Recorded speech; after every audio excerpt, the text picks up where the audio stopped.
kamu. Keluarlah kau dari batasmu. Sadarkah kau kita hidup di bagian bumi terindah.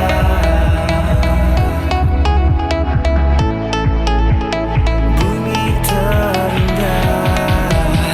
Oh, bumi terindah.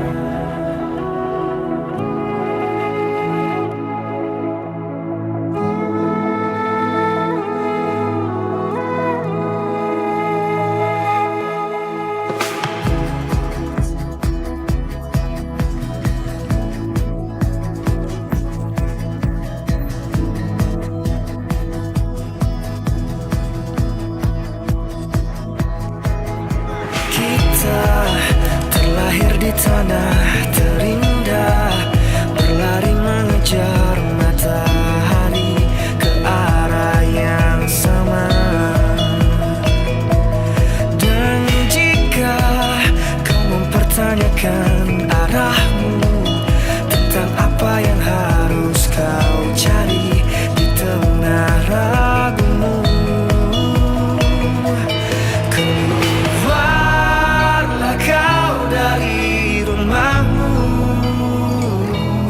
lihatlah dunia menunggu langkahmu. Keluarlah kau dari batasmu. Sadarkah kau kita hidup di bagian bumi terindah.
Ketidaksetaraan masih menjadi realita yang masih harus dihadapi oleh orang banyak saat ini, baik dari segi bullying, perbedaan pelakuan hingga diskriminasi. SDGs keempat ini menekankan tentang pentingnya adanya pendidikan yang inklusif. SDGs ke-10 menekankan pada pentingnya untuk menurunkan ketimpangan, dan SDGs ke-16 menekankan pada pentingnya menciptakan masyarakat yang adil dan juga damai. Namun, bagaimana cara kita menurunkan dan juga mewujudkan SDGs ini jika masih adanya ketidakadilan dalam masyarakat?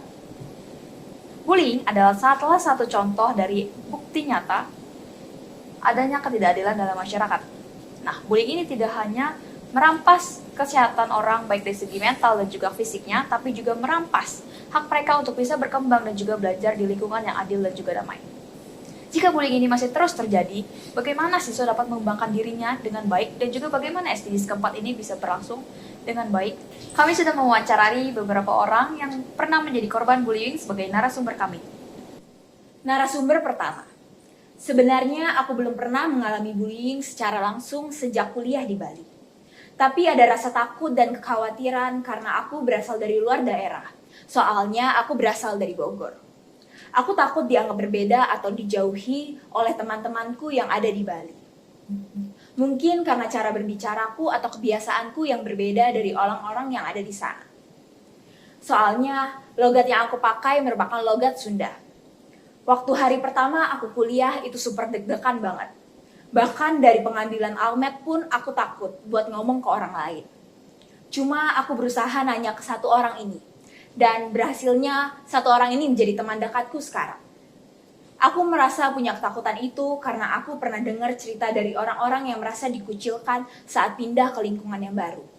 Merasa takut di lingkungan yang baru dan takut untuk berbicara ke orang lain. Aku juga sadar kalau ada perbedaan budaya di antara kami. Dan kadang takut kalau sikap atau gaya bicaraku dianggap aneh oleh teman-temanku di sekitar. Selain itu, sebagai orang baru, aku nggak punya banyak teman sejak awal. Jadi ada kekhawatiran kalau nggak bisa benar-benar diterima. Seperti kejadian waktu aku SD. Pada kelas 1 SD, aku pernah mengalami bullying. Aku pernah mengalami kekerasan fisik dan juga verbal. Hal ini dikarenakan karena aku menemani satu orang yang tidak disukai oleh satu kelas.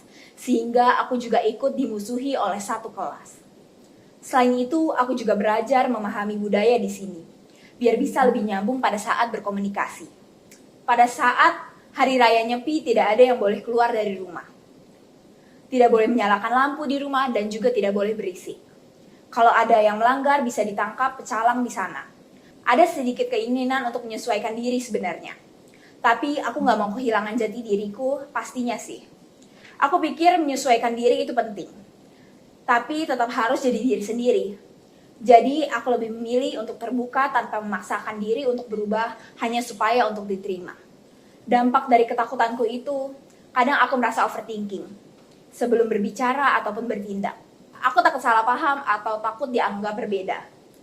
Tapi semakin aku berinteraksi, aku sadar kalau kebanyakan orang sebenarnya nggak se-judgmental yang aku kira.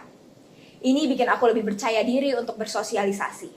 Sebenarnya aku berharap makin banyak orang yang sadar tentang pentingnya menghargai perbedaan. Terutama di lingkungan kampus yang isinya dari berbagai daerah. Kalau ada kasus bullying, menurutku nggak cuma hukuman yang penting.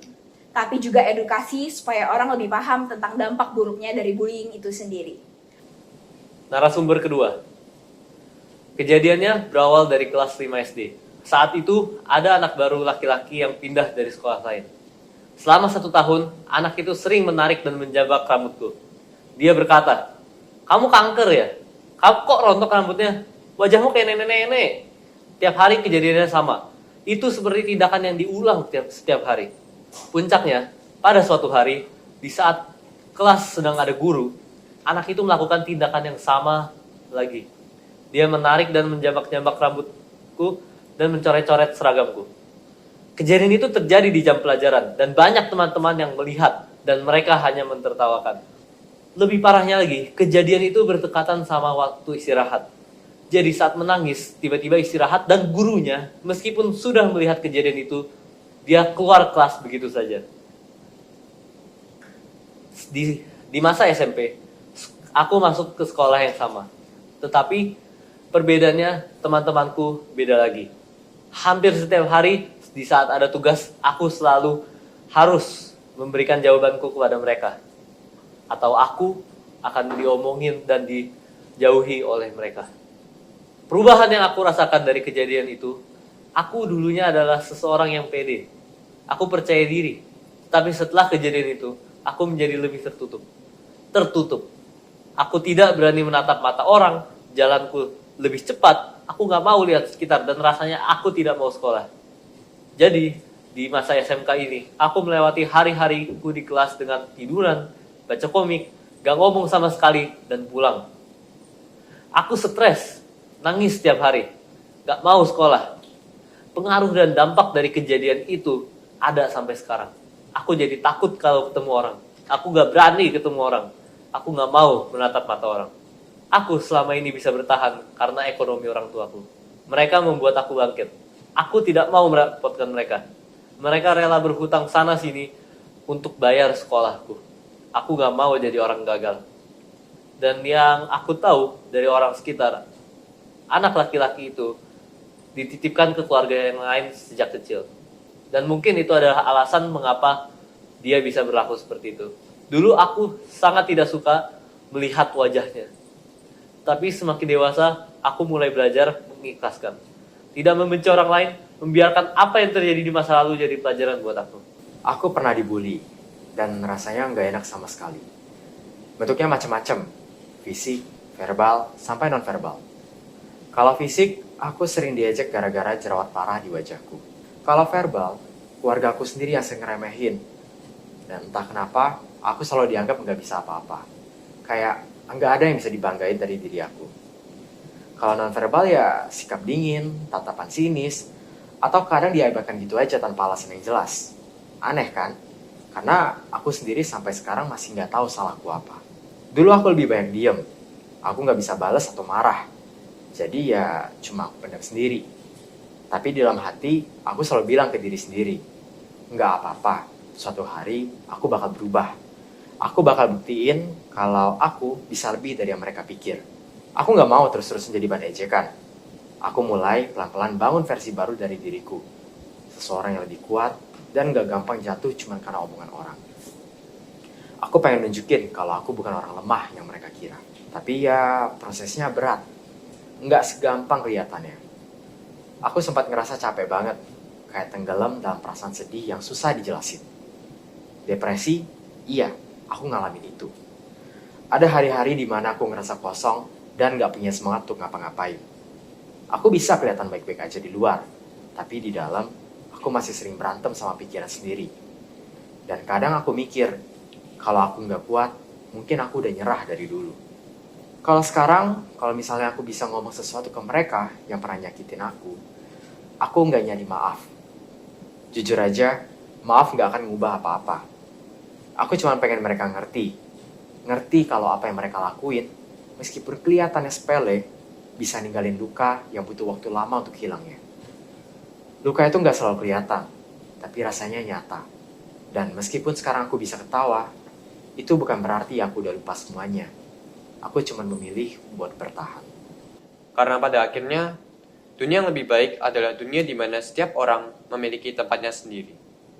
Ketidaksetaraan harus dihapuskan, dan setiap individu berhak merasa aman untuk menjadi dirinya sendiri. Dengan menciptakan lingkungan pendidikan yang inklusif, mengurangi ketimpangan sosial, dan memperkuat keadilan, kita bisa menciptakan masyarakat yang lebih baik dan masa depan yang lebih cerah bagi kita semua. Nih gue, itu buka. Orang gila. Jangan senyum. Satu. Oke. Berani ya, aku kurang dulu. Kayak kurang.